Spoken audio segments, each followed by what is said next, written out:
गुरु भक्ति योग।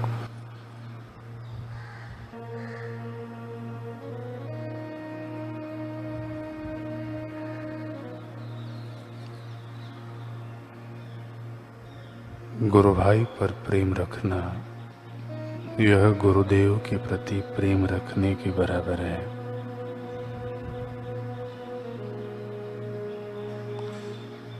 गुरु भाई को सहाय करना यह गुरुदेव की सेवा करने के बराबर है।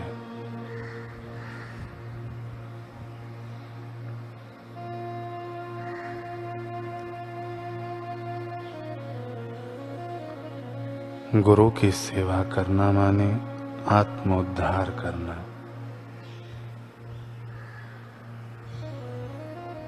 गुरु की सेवा करना माने माँ बाप की सेवा करना।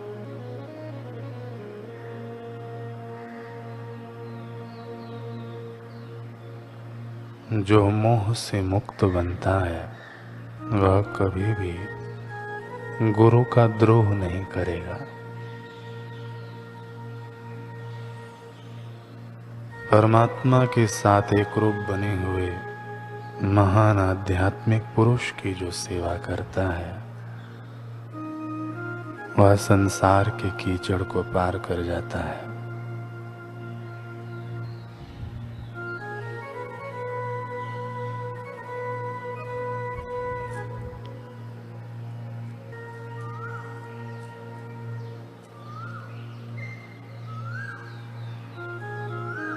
संत गुरुजीएफ आज बहुत ही गंभीर बैठे हुए थे।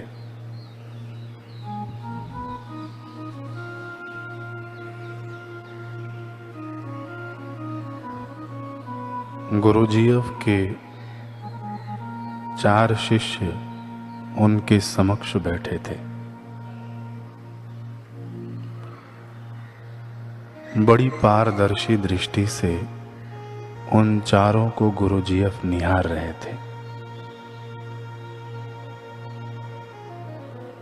गुरु की दृष्टि शिष्य का दैहिक रूप, सौंदर्य नहीं देखते, उसके मन में समर्पण की सौम्यता खोजती है। गुरु की दृष्टि विश्वास का वर्ण निरखती है। गुरु की दृष्टि आज गुरुजीएफ की दृष्टि भी अपने शिष्यों में यही परख रही थी, निरख रही थी। एकाएक गुरुजीएफ कह उठे कि ध्यान से सुनो, मैं तुम लोगों को इस ज्ञान पथ के 4 अमूल्य सूत्र देता हूं, उसे सदैव याद रखना, कभी भूलना मत। पहला सूत्र यह है कि गुरु की दृष्टि सर्वव्यापी है। दूसरा सूत्र है कि गुरु की आज्ञा मृत्यु तक के प्रति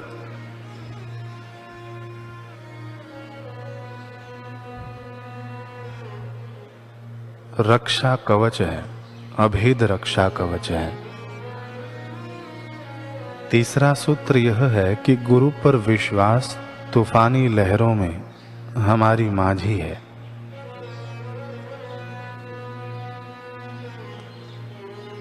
और चौथा सूत्र यह है कि गुरु से प्रिय अपना जीवन भी नहीं है।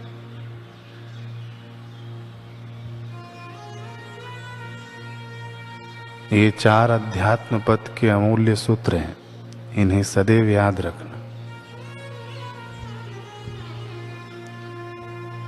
जैसे एक सेनापति अपने सिपाहियों को किसी मोर्चे पर भेजने से पहले अंतिम निर्देश देता है, कुछ कुछ वैसा ही गुरुजीएफ का अंदाज था और हुआ भी कुछ ऐसा ही।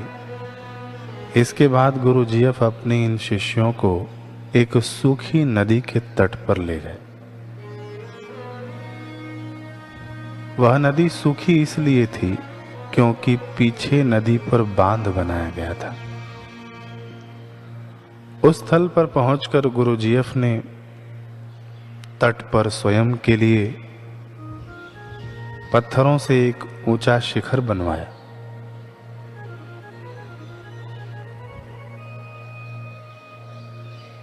फिर अपने शिष्यों को आदेश दिया, उस पर बैठकर सुनो, हमारा तुम्हारे संग एक खेल खेलने का जी कर रहा है। शिष्यों ने कहा, कैसा खेल गुरुदेव? संत गुरुजीएफ के मुख पर रहस्यमयी मुस्कान खेल उठी। बोले कि एक दिव्य खेल तुम चारों को नदी के इस तट से उस तट पर पैदल यात्रा करना है और नाक की सीध में सीधे सीधे चलते जाना है, परंतु तभी तक जब तक मैं थमने की आज्ञा न दूं, तब तक तुम्हें चलना है।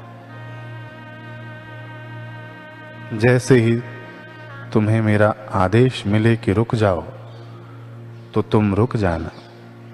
जिस भी स्थिति में हो तुम जड़ हो जाना। पांव बेशक हवा में हो, उसे वहीं जमा देना। सिर और गर्दन जिस भी दिशा में मुड़े हों, वहीं के वहीं स्थिर कर देना। तुम सब समझ गए। मेरा निर्देश मिलते ही श्वासों के अलावा तुम्हारे अंग अंग पर ताला लग जाना चाहिए।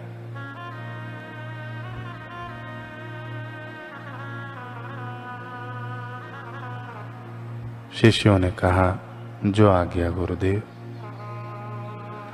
संत गुरुजीएफ किसी आर्मी कमांडर की भांति उत्साहित हो उठे। दोनों हाथ उठाकर जोशीले स्वर में उन्होंने कहा, जाओ प्रस्थान करो। शिष्यों ने अपने गुरुदेव को दंडवत प्रणाम किया, फिर मुड़े और उस सूखे नदी में उतर गए। यात्रा आरंभ हुई। ऐसी यात्रा जहां अकेले ही आगे बढ़ना था। यूं तो गुरुदेव पीछे खड़े होकर सब देख रहे थे, अप्रत्यक्ष तौर पर अंग संग भी थे, मगर अब उनका प्रत्यक्ष दर्शन नहीं था। उनका बाहरी मार्गदर्शन नहीं था। पूरी हिम्मत बटोरकर शिष्यगण आगे बढ़ने लगे। सूखे रेतीले पथरीले नदी के इन कठोर तलों पर उनके पग पड़े, परंतु वे चलते ही रहे, आगे बढ़ते ही रहे। गुरुदेव ने कहा था कि नाक की सीध में चलना है। इस सीधे पथ पर कुछ जटिलताएं भी आए। शिष्यों ने उन्हें भी विजित कर लिया। अडिग डग भरकर आगे बढ़ते हुए सब कुछ ठीक ठाक चल रहा था।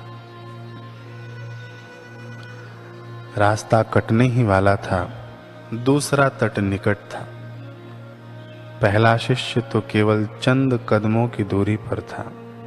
दूसरा शिष्य उससे 10 कदम पीछे, तीसरा शिष्य उससे 20 कदम और चौथा शिष्य 30 कदम पीछे था। लक्ष्य तक पहुंचने का उत्सव चारों में करवट लेने लगा, परंतु तभी एक बुलंद स्वर ने उन्हें रुकने का आदेश दिया। सावधान, ठहर जाओ, थम जाओ सभी। स्पष्ट था यह उनके गुरुदेव जीएफ का स्वर था। चारों शिष्य बर्फ की तरह जम गए। अपने सभी अंग पत्थर से स्थिर कर दिए।